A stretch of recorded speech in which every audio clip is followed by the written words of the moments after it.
आदाब। आप सबका हमारे YouTube channel education for revolution में खैर मकदम है। अब ये वीडियो बेसिकली कट ऑफ जो है एमयू एंट्रेंस में क्लास 11th के लिए क्या जाएगा, क्या जाने की उम्मीद है, इस पर मैं बनाने जा रहा हूँ। उसकी वजह यह है कि बहुत सारे बच्चों का जो है कमेंट आ रहा था कि सर कट ऑफ क्या रहेगा, साइंस स्ट्रीम का भी और आर्ट्स स्ट्रीम का। उसके साथ साथ बहुत सारे बच्चे परेशान भी रहते हैं कि आखिर हमने इतना किया तो क्या चांसेस हैं। तो उन्हीं बच्चों का ख्याल रखते हुए मैंने ये वीडियो बनाया है। एक छोटा सा वीडियो है, आपको बहुत इससे कुछ अंदाज़ा मिल जाएगा।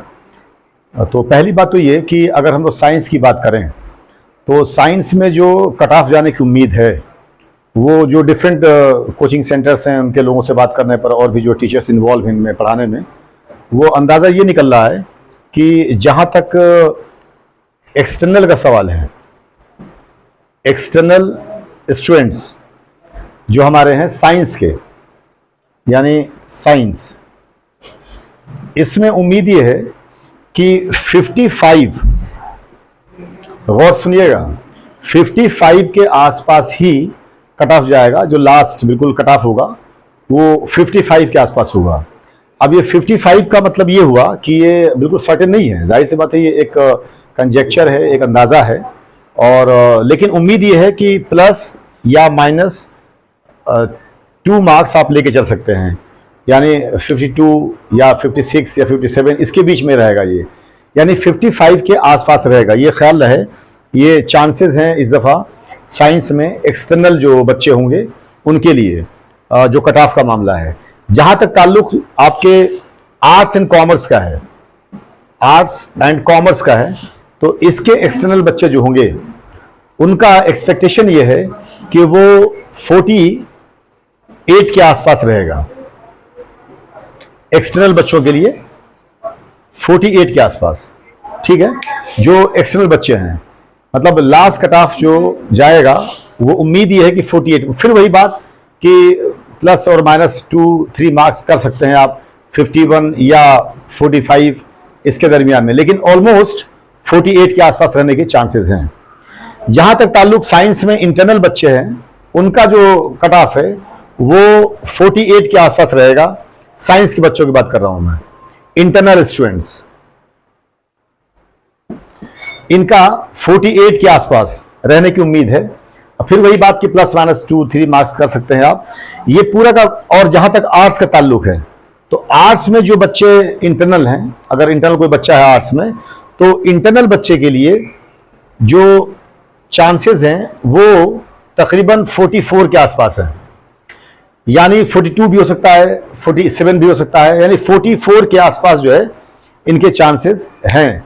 और जो इंटरनल बच्चे हैं, लेकिन जो बच्चे भी आर्ट्स एंड कॉमर्स में 40 मार्क्स टच कर रहे हैं, 40, तो वो कहीं ना कहीं एक उम्मीद में हैं, यानी एक्सपेक्ट कर सकते हैं कि उनका एडमिशन इंशाल्लाह हो जाएगा। और जो बच्चे हमारे साइंस में जो 50 से अबव हैं,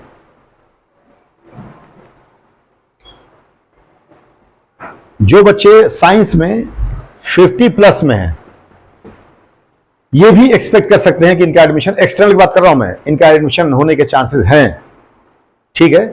लेकिन जो ऑलमोस्ट निकल के आ रही है चीजें तमाम देखने के बाद पेपर्स वगैरह, वो 55 के आसपास ही आ रही है। लेकिन 50 से ऊपर जो बच्चे भी हैं एक्सटर्नल,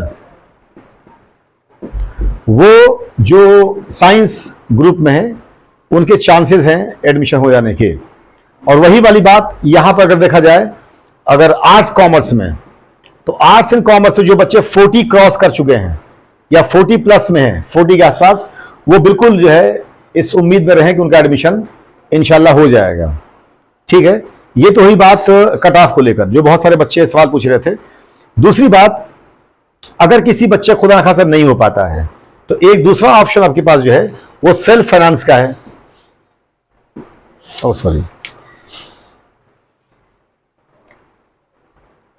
ये सेल्फ फाइनेंस का होता क्या, समझ लीजिए आप जरा, आपके काम की चीज है सेल्फ, क्या है ये सेल्फ फाइनेंस लिखते हुए हाथ भी कांप रहा है, क्योंकि मैं चाहता हूं कोई बच्चा सेल्फ फाइनेंस हो जाए, लेकिन फिर भी इंटरनल तो हो ही जाएंगे आप कम से कम।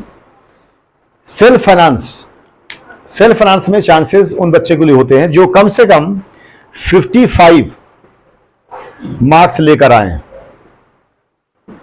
55 मार्क्स लेकर आने वाले बच्चों के लिए जो है सेल्फ फाइनेंस में चांसेस होते हैं। यानी जो बच्चे भी 55 मार्क्स से ऊपर हैं, 15 मार्क्स से, 15 मार्क्स से जो बच्चे भी ऊपर हैं वो सेल्फ फाइनेंस के लिए अप्लाई कर सकते हैं। ठीक है, मतलब बताने का ये है कि अगर खुदा ना खासा किसी बच्चे का एडमिशन नहीं हो पाता है, मान लीजिए 40 से नीचे रह गया, या 0.25 से या 0.50 से बच्चा रह गया, या और भी किसी वजह से नीचे उसका मार्क्स आ पाया, नहीं हो पाया, तो एक चांस आपके लिए सेल्फ फाइनेंस में हो सकता है। अगर आप 15 मार्क्स से ऊपर हैं तो इसके लिए एलिजिबल हैं, आप भर सकते हैं। कम से कम आपको इंटरनलशिप तो मिल ही जाएगा यहाँ का। दूसरी इंपॉर्टेंट बात, अगर किसी बच्चे का खुदा न खासा किसी तरीके से एडमिशन नहीं हो पा रहा, तो आपको जो है डेस्परेट होने की जरूरत नहीं है, ना आपको घबराने की जरूरत है। ये आपकी लाइफ का एंड नहीं है। ठीक है, आप अपनी जिंदगी में बहुत बेहतर कर सकते हैं। +2 कहीं और से भी कर लीजिए, कोई दिक्कत की बात नहीं है। और कामयाबी नाकामयाबी का ताल्लुक है तो आपका एफर्ट देना जरूरी था, जो आपने दिया होगा, और जितना भी दिया होगा आपको पता होगा। लेकिन किसी एक एग्जाम में कामयाब होना या नाकामयाब होना ये आपकी जिंदगी को डिफाइन नहीं कर सकता है। एक छोटा सा एग्जांपल देता हूं आपको मैं। आप सबने डॉक्टर APJ अब्दुल कलाम का नाम सुना होगा। उनको जो है पीपल्स प्रेसिडेंट कहते हैं। इंडिया में प्रेसिडेंट तो बहुत सारे हुए, उनको पीपल्स प्रेसिडेंट कहते हैं। बहुत ही हम्बल आदमी, बहुत ही बच्चों से जुड़े हुए, स्टूडेंट से खास जुड़े हुए इंसान। उनकी किताब पढ़ी, द विंग्स ऑफ फायर। ये किताब उनकी है, द विंग्स ऑफ फायर। वो उनकी ऑटोबायोग्राफी मानी जाती है। इस किताब में वो अपनी कहानी बताते हैं कि वो जब 12th करके निकले तो वो इंजीनियरिंग करना चाह रहे थे, नहीं कर पाए, नहीं सिलेक्ट हो पाए, तो एरोनॉटिकल्स में जाना चाहते थे। अब एरोनॉटिकल्स में क्या हुआ कि 9 स्टूडेंट्स को लेना था और उनका आया 10th रैंक, तो यहां भी छट गए वो।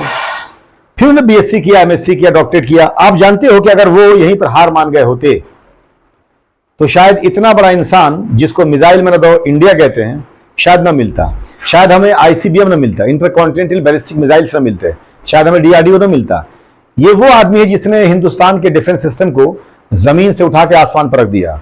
ठीक है, तो जिंदगी में घबराने का नहीं है।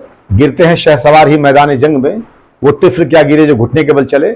जो लड़ता है वही हारता भी, वो जीतता भी, वही कामयाब भी होता है और नाकामयाब भी होता है। तो घबराने की जरूरत नहीं है। लेकिन ये हमने बता दिया ताकि आप थोड़ा सा अंदाजा लगा लेंगे कि आप कहां पर प्लेस करते हैं इस टाइम। मैंने एक पूरा सीरीज चलाया था यूट्यूब पर, आप सबने देखा होगा, बहुत सारे बच्चों ने इंडो इस्लामिक कल्चर और GS के उस पर प्लेलिस्ट बनाकर उसमें हमने बहुत सारे वीडियोस डाले थे। अल्लाह का शुक्र रहा, जहां तक GS का ताल्लुक था, मुझे टाइम नहीं मिल पाया कि मैं GS पर बहुत ज़्यादा काम कर सकूं, क्योंकि बहुत हेक्टिक शेड्यूल था मेरा उस टाइम। लेकिन मैं इंडो इस्लामिक का तकरीबन पूरा का पूरा सेगमेंट ऑलमोस्ट कवर कर दिया था। और अल्हम्दुलिल्लाह अल्लाह का एहसान रहा। जहां तक BA का ताल्लुक है, BA में 30 क्वेश्चंस डायरेक्टली हमारे वीडियो से आए हुए हैं, आप जाके देख सकते हैं। Direct 30 question. उसकी वजह क्या है, जो BA का पेपर होता है उसमें मीडिवल का एक सेगमेंट होता है, मीडिवल इंडिया का, इंडो इस्लामिक के अलावा। तो वहां पर क्वेश्चंस बहुत सारे होते हैं जो मीडिवल इंडिया से भी होते हैं और फिर आपके इंडो इस्लामिक से होते हैं। तो ये मिला के 30 क्वेश्चंस डायरेक्टली वहां से आए हुए थे वीडियो से। दूसरी बात कि जहां तक 11 का ताल्लुक है, 11 के लिए हमने कुछ क्वेश्चंस बना के दिए थे, जो जिसमें से बहुत सारे क्वेश्चंस तो नहीं आ पाए, लेकिन फिर भी कुछ क्वेश्चंस आए। लेकिन जो हमने प्लेलिस्ट तैयार की थी इंडो इस्लामिक कल्चर को लेकर, वो जो बच्चा भी देखा है, वो चाहे साइंस का रहा हो चाहे आर्ट्स का रहा हो, 10 के 10 क्वेश्चन उसने कर दिए होंगे, सिवाय एक क्वेश्चन के जो क्वेश्चन टीपू सुल्तान के हवाले से था। चूंकि टीपू सुल्तान पर मैं वीडियो नहीं बना पाया था और वो न बन पाने की वजह से बच्चे, वो जो क्वेश्चन था कि किस टाइम पर वो कोरोनेट किया रहा, उनको सुल्तान बन रहे हैं तो वो मैं डिस्कस नहीं करा पाया था। लेकिन अदर देन दैट, चाहे साइंस का बच्चा हो चाहे आर्ट्स का बच्चा हो, इंडो इस्लामिक के तमाम क्वेश्चंस कर दिए उन बच्चों ने, जिन बच्चों ने भी वीडियोस देखे थे। मुझे बहुत सारे बच्चों का फोन भी आया, मैसेज भी आया कि सर बहुत हम लोगों को हेल्प मिल गया उससे। जो बाहर के बच्चे थे उन्होंने भी किया। तो मैं आपसे ये कहना चाहता हूं, जो लोग भी अगले साल तैयारी करना चाहते हो, 11th एंट्रेंस का हो चाहे BA का हो, वो जो प्लेलिस्ट हमारा बना हुआ है इस पर यूट्यूब चैनल पर, एजुकेशन फॉर रेवोल्यूशन पर, उस प्लेलिस्ट को जो Indo Islamic and culture and GS करके है, उसको बहुत कायदे से देख लें आप। आपका अच्छा खासा काम वहीं से हो जाएगा। उसमें जो GS का सेगमेंट है जो बचा हुआ है, मैं उसको भी धीरे धीरे अपग्रेड कर दूंगा ताकि 20 मार्क्स का सेगमेंट जो है पकड़ने में 11th आर्ट्स कॉमर्स के लिए आसानी हो जाए। और जहां तक ग्रेजुएशन के बच्चे हैं, वो तो डायरेक्टली 30 क्वेश्चंस के आसपास पकड़ सकते हैं उससे। जो भी उन वीडियोस को देखकर नोट कर लेगा कॉपी कलम के साथ, कायदे से देख लेगा तो वो पूरा का पूरा उसका काम वहाँ पर हो सकता है। तो यही कुछ बातें बतानी थी। अब आगे मैं इंशाल्लाह जो है अब दूसरे तरह के कुछ वीडियोस लेकर आऊँगा जो करंट इश्यूज को भी टच करेंगे, जो बहुत सारे मिसकॉन्सेप्शंस फैले हुए हैं हिंदुस्तान में, उनको भी एड्रेस करना है। चूंकि आपने देखा होगा डिस्क्रिप्शन अगर हमारा चैनल का, तो देखा होगा सारी चीज़ें वहाँ पर हैं, तो मैं उनको एड्रेस करूँगा इंशाल्लाह। लेकिन फिलहाल के लिए इतने ही। आप लोगों का बहुत बहुत शुक्रिया। Thank you very much.